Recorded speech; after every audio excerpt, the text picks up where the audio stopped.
1984 সাল রূপলী পর্দায় সুইমিং কস্টিউমে এক বাঙালি তরুণীকে দেখল বাঙালি। ছবি মুক্তির সঙ্গে সঙ্গেই লাইমলাইটে এলেন কোনি ওরফে শ্রীপর্ণা মুখার্জি।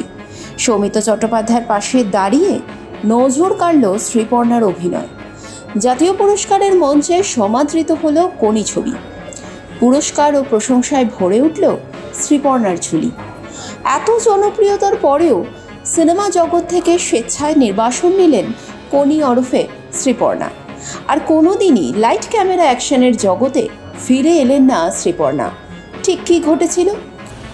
স্বেচ্ছায় মানে হ্যাঁ, খানিকটা স্বেচ্ছায়, কারণ খানিকটা বাবাকে আমি কথা দিয়েছিলাম যে বাবাকে যেমন ভয় পেতাম, ভালোবাসতাম। বাবা একটু ভয় পেয়েছিলেন আমাদের ফিল্মটা করতে দেওয়ার আগে, তো সেই জন্য বাবা বলেছিলেন একটাই করো, আর করো না। তো সেই জন্য বাবাকে কথা দিয়েছিলাম যে ঠিক আছে একটাই করব। সেই জন্য খানিকটা তো স্বেচ্ছায়। তারপরে দ্বিতীয় কথা হচ্ছে আমার সেই সময় রিলিজ করবার আগে বিয়েও হয়ে যায়, তারপরে আমার মেয়েও হয়ে যায়, বড় মেয়ে হয়ে যায়।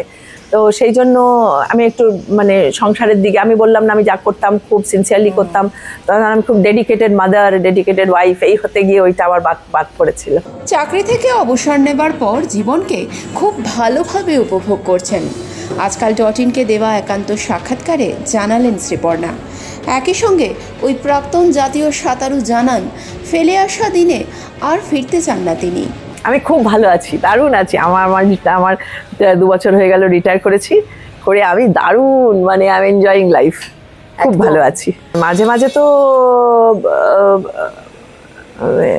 একটু মনে তো পড়ে,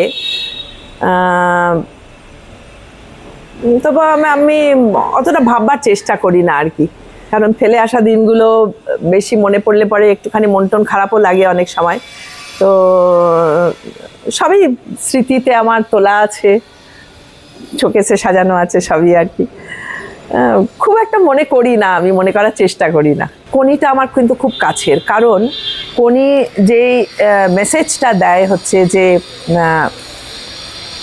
মানে যখন যেই পয়েন্টে মানুষ ব্রেক করে, সবার লাইফেই তো কিছু না কিছু কোনো এক সময় স্ট্রাগল আসে, যেই পয়েন্টে মানুষ ব্রেক করে সেই বিয়ন্ড দ্যাট পয়েন্ট যে পুশ করা, যে মানে পুশ ইয়োরসেলফ, আর আরেকটু এগিয়ে যাও, তুমি পারবে অ্যাচিভ করতে, এই ইয়েটা কিন্তু মেসেজটা কিন্তু ভেরি ইম্পর্টেন্ট সবার কাছে। মানে কোনো না কোনো একটা সময় তার জীবনে এটা ভীষণ সত্যি যে তুমি পারবে, তুমি হেরে যাবে না, তুমি পারবে। কারণ সব কিছুই একটা স্ট্রাগল, অত্যন্ত সহজে একদম ইয়েতে মানে সোনার থালায় সব কিছু সার্ভ হয় না, অনেক কিছু পেতে হয়, একটু কষ্ট করে পেতে হয়। সেই কষ্টটাই হচ্ছে কোনি। তবে সৌমিত্র চট্টোপাধ্যায়ের স্মৃতিচারণায় আজও নস্টালজিক শ্রীপর্ণা। ওনার মতো এত বড় একজন ব্যক্তিত্ব, তো গুণী মানুষকে সামনে থেকে দেখেছি। ওনার সাথে যে কিছু সময় 1 বছর ধরে বইয়ে শুটিং চলেছিল, কিছু সময় একদম কাছ থেকে ওনাকে আমরা দেখেছি, সেটা আমার কাছে একটা পরম পাওয়া। তারপরে ওনার থেকে শেখার মতো অনেক জিনিস আছে। ওনার হাম্বলনেস, উনি এত বড় একজন আর্টিস্ট, কিন্তু যখন আমরা ওনাকে বললাম যে আমাদের যেন মনে হয় আমাদের কোচ অনিল দাশগুপ্তর উপরে এই বিদ্যাকে তৈরি করা হয়েছে, উনি সেই কথা, আমাদের এই কথার উপরে নির্ভর করে উনি ভোরবেলা 5:30টার সময় গিয়ে ওখানে ক্লাবে গিয়ে বসে থাকতেন। সে গিয়ে 6টার সময় কখন আরম্ভ হবে, উনি গিয়ে একটা কোনায় চুপ করে বসে থাকতেন এবং ওনাকে ওয়াচ করতেন।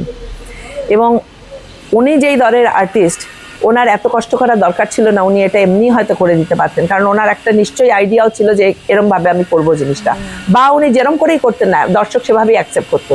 কিন্তু উনি এত সিনসিয়ার, এত মানে ওনার ডিটারমিনেশন, ওনার টেনাসিটি এত সাংঘাতিক।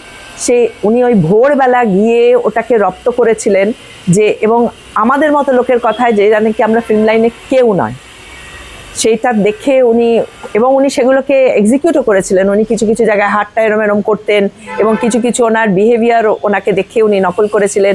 সেইগুলো আমি দেখে শেখবার মতো, যে একটা কোনো কিছু ভালোভাবে করতে হলে যে কতটা তার মধ্যে লাগে, মানে প্রিপারেশন লাগে, আর এবং নিজের হাম্বলনেস, নিজেকে নামিয়ে এনে সেই লেভেলে, আমাদের লেভেলে নামিয়ে নিয়ে এসে, কারণ ওনার কোনো দরকার ছিল না আমাদেরকে সাথে এত হই হুল্লোড় করার, কারণ উনি ওনার মতো করে গাড়ি করে উনি চলে যেতে পারতেন। কিন্তু আমরা যদি ফ্রি না হতাম ওনার সঙ্গে, তাহলে বইটা একটু কোথাও একটা গ্যাপ থেকে যেত। তো উনি আমাদেরকে এত ফ্রি করে দিয়েছেন যে আমাদের কোনো মুহূর্তে মনে হতো না যে উনি সৌমিত্র চ্যাটার্জি, বাবা ওনার সাথে একটুখানি বুঝে সমঝে কথা বলো। আমরা নিজেদের মতো খুনসুটি আর কি ঠাট্টা এইসব করে যেতাম, এবং ওনার এত ভালো লাগতো না, উনি আমাদের বলতেন যে আমার না ওদের গ্রুপটাকে ভীষণ ভাল লাগে, ওরা এত মানে হইচই হুল্লোড় করে আমার ওদের গল্প। আর আমরা ওনাকে রীতিমতো সাক্ষী ডাকতাম, নালিশ করতাম নিজেদের মধ্যে মারপিট করে, যে দেখো দেখো দেখো দেখো আমাকে মারছে, এরকমটাই। তো এই সমস্ত জিনিসগুলো ওনার থেকে, এই যে ডিটারমিনেশন, ওনার কাজের মানে করার ধরন, এই সমস্তগুলো ওনার থেকে আমি শিখেছি।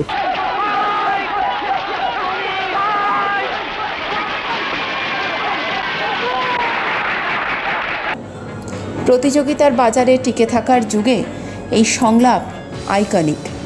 এই সংলাপের ঐতিহ্য বোঝেন যারা লড়াই করে সাফল্যের স্বাদ পেয়েছেন। ঠিক 40 বছর আগে কনির চরিত্রে অভিনয় করে সমাজকে দিয়েছিলেন হার না মানার বার্তা। আজও সব প্রজন্মকে অতীত ভুলে ভালো থাকতে শেখালেন শ্রীপর্ণা।